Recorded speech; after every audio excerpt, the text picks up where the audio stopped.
የሥርዓተ ትምህርት ክፍተት ነው ዋናው ለዚህ ሁሉ ያደረሰን። በእኔ ግምገማ እንግዲህ ላለፉት 5-6 ዓመት በዚሁ ሐሳብ ላይ አይምሮዬን ወጥሬ ቆይቻለሁ፣ ጠምጄ ቆይቻለሁ።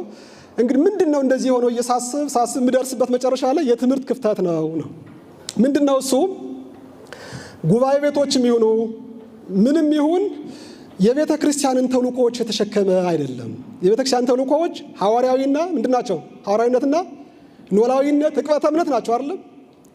ከነዚህ ከሶስቱ ውጪ ሌላ ተልእኮ ቤተ ክርስቲያን የላትም። ሐዋርያዊነት እስከ ዓለም ዳርቻ ድምፁን እየሰበኩ መሄድ ነው። ኖላዊነት በረት ውስጥ የገቡትን አምላካቸውን የአምላክን መልክ ማስመሰል ነው። ዕቅበተ እምነት ደግሞ በሃይማኖቱ የሚቃጣውን ነገር መክቶ ማስቀረት ነው፣ ማምከን ማለት ነው። እና ከነዚህ ከሶስቱ ውጪ ሌላ ቤተክርስቲያን ዓላማ የላትም። እነዚህ ጉባኤ ቤቶቻችን ሁሉም ከነዚህ ጋር የተጠበቁ አይደለም ነው። ከዚህ በኋላ ምንድነው የሆነው? አንድ ተማሪ ዓላማው የሚቀርጸው ራሱ ነው። ግልጽ ለማድረግ ያክል ለምሳሌ ጉባኤ ቤት አንተ ስንማርኛ የምትሰራው ይሄንን ነው። የጠፋ ሕዝብ አለ ታጠምቃለህ፣ ወገን ትደርሳለህ፣ ወንጌል ታደርሳለህ። እንደዚህ የተባላለ አለ? እኔ አልተባልኩም። እንግዲህ ከሆነ እንደዛ ነው ማለት ነው ተብላችሁ ከሆነ እና ዝም ብሎ ምንድነው ሊቅ ማፍራት ነው የነበረው። ሊቅ ማፍራት የሚራቀቅ ማፍራት ነው እንጂ ተሰዶ ሄዶ ለወንጌል መድረስ ያልነበረበት ነው። ይህ ክፍተት የተፈጠረው የጉባኤቶች ሲቀረጹ ነው። እንግዲህ እኔ ያመጣው ምንድነው? በጣም በርካታ ምክንያቶች አሉ። በረጅም ጊዜ ያለፍንበት የጦርነት መንገድ ነው። ሁለተኛው የችግር ምክንያት ነው። ሶስተኛው ከነገስታቱ ጋር የነበረን ቅርበት ነው። እና እነዚህ ነገሮች በሙሉ ምን አድርገውናል? ተወስኖ ሊቅነት ብቻ ያተኮረ ሊቃውንትን ማፍራት እንጂ በረቱን መሙላት ከሚል ተቋረጠ ማለት ነው። ልክ በእስጢፋኖስ ሐይቀ እስጢፋኖስ የተደረገው ምንድን ነበር የሆነው? ከገዳሙ ተነስተው ለምሳሌ ምስራቁ እና አቡነ በጸሎተ ሚካኤል እና አቡነ አሮን መንክራዊ እንዲይዙት ነው። ከአንድ ገዳም ተነስተው እየተወረወሩ ገጠሩን እንዲያለሙት እንዲያጸኑት ነው የሆነው። ደብረ ሊባኖስ ብናይ ደግሞ ከዛ ተነስቶ ደቡቡን ክፍል ነው አይደል? በአዕማደ ምድር እየተወረወሩ እየሰበኩ እያጸኑ ነው። አሁን ግን ጉባኤ ቤቶቹ እዛው ማስተማር አካባቢውን ያደርጉም አያጠምቁም። የማጥመቅ ኃላፊነትን ለማሰጠዋል ትተውታል ማለት ነው። ስለዚህ ምን ማፍራት? ሊቅ ማፍራቶች። ይሄ ነው ትልቁ ችግር ማለት ነው የተፈጠረው። እና ዓላማ የተማሪ በማኒፋ ቀረጻል ማለት ነው። ዓላማው በተማሪው ነው የራሱን ዓላማ የሚቀርጸው ማለት ነው። ስለዚህ እሱ ደግሞ ሊቅ ካየ ሊቅ መሆን ይፈልጋል። ሀብታም መሆን ካየ ሀብታም መሆን ይፈልጋል። ጳጳስ መሆን ከመረው ጳጳስ የሚያየውን ነገር ተማሪው ይቀርጻል ነው። ግን መሆን ያለበት ምንድነው? ሴንትራሊ የቤተክርስቲያኒቱ ዓላማ ምንድነው ብሎ እሱን መሸከም ነበረ ውጫዊ ችግሩ ማለት ነው። እና ምን ሆነ? የአብነት ትምህርት ቤቶች ታላቅ የእውቀት ማከማቻ ቢሆኑም ውጤታቸው ግን በተቋማዊ ግብ ሐዋርያዊነትን፣ ኖላዊነትን፣ ዕቅበተ እምነትን ሳይሆን በግለሰብ ፍላጎት የተመሰረተ ዓላማ ቀረጹ ማለት ነው። ያላመኑትን አሳምኖ ማጥመቅ፣ በረቱ ውስጥ ያሉትን ለቅድስና ማብቃት፣ በሳይንስ በቴክኖሎጂ በመጤ ፍልስፍናዎች በልዩ ልዩ ምንፍቅናዎች አማካኝነት የበቀሉ አረሞችን ሃይማኖት መጠበቅ የትምህርት ተቋማት የማይደራሩበት የህልናው ሆኖ መሆን ነበረበት። አልሆነም ነው። ስለዚህ ትልቁ ክፍተት ያለው እዛ ጋር ነው። ትምህርቱ እውቀትን ለማግኘት ብቻ የሚደረግ ሩጫ ይሆናል ማለት ነው። ተማሪው ትምህርቱን እንደ ግል ስኬት እንጂ እንደ ቤተክርስቲያን ተልእኮ አይወስደውም አይደለም። ተማሪው ሲማር የግል ስኬት እንጂ የቤተክርስቲያን ተልእኮ አድርጎ አይወስደውም። ግቡ ጥሩ መርጌታ፣ ዓላማው ምን ይሆናል? ጥሩ መርጌታ ወይም ሊቅ መባል ብቻ ስለሚሆን የእውቀቱ መንፈሳዊና ስትራቴጂ ትርጉም ይጠፋል ማለት ነው። ስለዚህ ተማሪው የሚማር ለዚህ ነው። ዓላማው እነዚህ ናቸው እንጂ ቤተክርስቲያኒቱ ተጎዳች ተበደለች ብሎ እሷን ለመንትን ለማር የእሷን ዓላማ ለመሸከም አይደለም። በዚህ ምክንያት እንግዲህ የምናየው ነገር ተፈጠረ ነው። አንድ ታላቅ አባት አሌክሳንደር ሸመመን የሚባሉ ሰውዬ አባት ናቸው። የሩሲያ ቤተክርስቲያን ኦርቶዶክስ ተዋሕዶ ቤተክርስቲያን አባት ናቸው እና ከዓለማዊነት ወደ መንፈሳዊነት መጥተው ጥሩ ደረጃ የደረሱ ናቸው። ፍሮም ግሬት ሌን ቱ ዘ ኢስተርን የሚል አንድ ትልቅ ጽሑፍ ጥሩ መጽሐፍ አላቸው እና እዛ ላይ ምን ይላሉ?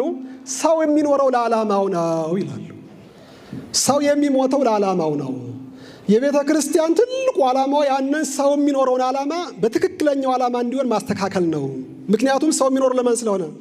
ለዓላማው ስለሆነ ይሉና ዘኬዎስን ያነሳሉ። ዘኬዎስ በጣም አጭር ነው፣ በጣም አጭር ነው። ግን ጌታችን ኢየሱስ ክርስቶስን ማየት ይፈልጋል። የሚያነስ ምሳሌ እሱ ነው። እሱን ማየት ይፈልጋል። እንዳያዩ ያ ሁሉ ሰው ለሱ የሚሆን ቦታ የለውም። ስለዚህ ምን አደረገ? እርግጠኛ በሚወት መንገድ ላይ ጌታ ኢየሱስ ክርስቶስ የሚያልፍበት መንገድ ላይ ዛፍ ሾላ ላይ ወጣና አየው።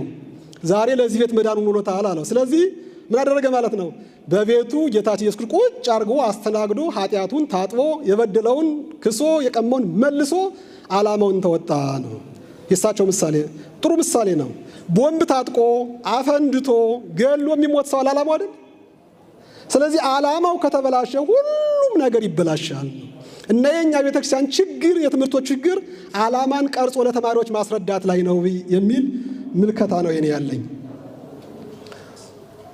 ትምህርት ቤቶቻችን ከቤተ ክርስቲያን ተቋማዊ ተልእኮ ሐዋርያዊነት፣ ኖላዊነት፣ ቅበተ እምነት ይልቅ አገልጋዩ ራሱን የሚያኖርበትን ሙያ የሚያስጨብጡ የክህሎት ማዕከላት እየመሰሉ መጡ ማለት ነው። በቃ እንማራለን፣ ሙያን ይዛለን መቀጠር፣ እንማራለን፣ ሙያን ይዛለን መቀጠር። ስለዚህ የክህሎት ማሰልጠኛ ተቋም ሆኑ እንጂ ምን አልሆኑ ማለት ነው። የቤተ ክርስቲያንን ተልእኮ የሚሸከሙ በስለቱ በሰዓቱ ውስጥ የሚያልፉ መሆን አቃታቸው ነው። ይህ ምንድነው? የዓላማ የትምህርት ስርዓተ ክፍተት ያመጣው ነው። የሚበዛው ቁጥር ለቤተ ክርስቲያን የሚተርፍ ሳይሆን ቤተ ክርስቲያን የምትሸከመው ነው አሁን ላይ ማለት ነው። አብዛኛው ከአቅሙ በላይ የሚሰራ በጣም ሊቅ ሆኖ አገርን መለወጥ እየቻለ ግን ከአቅሙ በታች የሚሰራ ያለው ቤተ ክርስቲያን የምትሸከመው ሆኗል። አብዛኛው ማለት ነው። ሁሉም ማለት አይደል፣ አብዛኛው ቤተ ክርስቲያን የተሰጣትን ተልእኮ ትታ ራሳቸውን ብቻ የሚያኖሩ አገልጋዮችን በመመገብ ተጠምዳለች ማለት ነው። እነሱም ብቻ በመመገብ ማለት ነው። ይህ በጣም ትልቅ ሸክም ነው፣ ውርደትም ጭምር ነው ለእኛ ማለት ነው። ለእኛ በዚህ ምክንያት በቤተ ክርስቲያን ውስጥ ተቀጥሮ ራሱን ብቻ የሚያኖር አገልጋይ ቁጥሩ ቀላል አይደለም። ራሱን ተቀጥሮ ራሱን የሚያኖር ማለት ነው። ለቤተ ክርስቲያኖቱ የሚኖር ሳይሆን ራሱን የሚያኖር ቀላል አይደለም ነው። ስለዚህ ራሱን ተቀጥሮ የሚያኖር ሰው መገለጫ ጠባዩ ደግሞ እነዚህ ናቸው። በደንብ ይዋቸው። አገልጋዩ በምእመኑ መንፈሳዊ እድገት ላይ ከመጨነቅ ይልቅ ከምእመኑ በሚገኝ ጥቅም ላይ ጥገኛ ይሆናል። ይህ ደግሞ ስልጡን ለማኝነትን ያመጣል። ስልጡን ለማኝ ያደርጋል። ራሱን ለማኖር ብቻ የሚደክም አገልጋይ አዳዲስ ተግዳሮቶችን ለመጋፈጥ አይፈልግም። ዓላማው አይደለም እሱ። ምክንያቱም ለውጥ ለማምጣት የግል ጥቅሙ ምን ያደርገዋል? ይነካዋል። ስለዚህ ነባር ሆኖ መቀጠል ይፈልጋል ማለት ነው። አገልጋዩ ስለ እምነቱ ጥንካሬና ስለ ትውልዱ መዳን ከመጨነቅ ይልቅ በደሞዝ ወይም በአበል ዙሪያ በሚደረጉ አስተዳደራዊ ውዝግቦች ሲወዛገብ ይውላል ማለት ነው። ምክንያቱም ዓላማው ምን ስላልሆነ። ስለዚህ ከተልእኮ ተኮር ወደ ሙያ ተኮር ፍልሰት ነው ቤተክርስቲያን የገጠማት ማለት ነው። ከተልእኮ ተኮር ወደ ምን ተኮር? ወደ ሙያ ተኮር ፍልሰት ነው የገጠማት።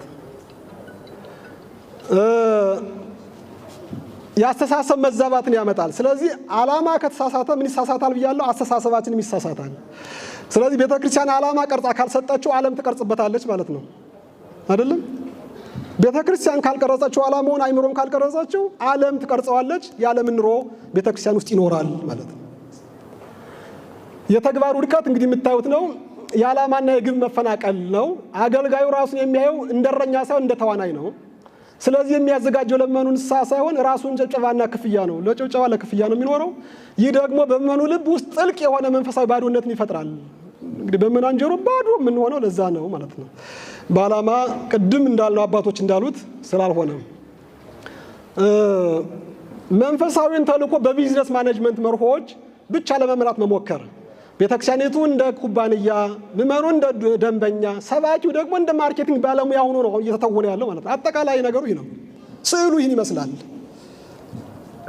ሰባኪው እንደ ማርኬቲንግ ባለሙያ የሚታይበት ይህ እጅግ የናረ የቁስ ፍላጎት በአገልግሎቱ ውስጥ እንዲነግስ አድርጓል ማለት ነው። ይህ እጅግ የራቀ የቁስ ፍላጎት እንዲኖር አድርጎታል። ዋናው ግብ ሰውን ወደ መንግሥተ ሰማያት ማድረስ መሆኑ ቀርቶ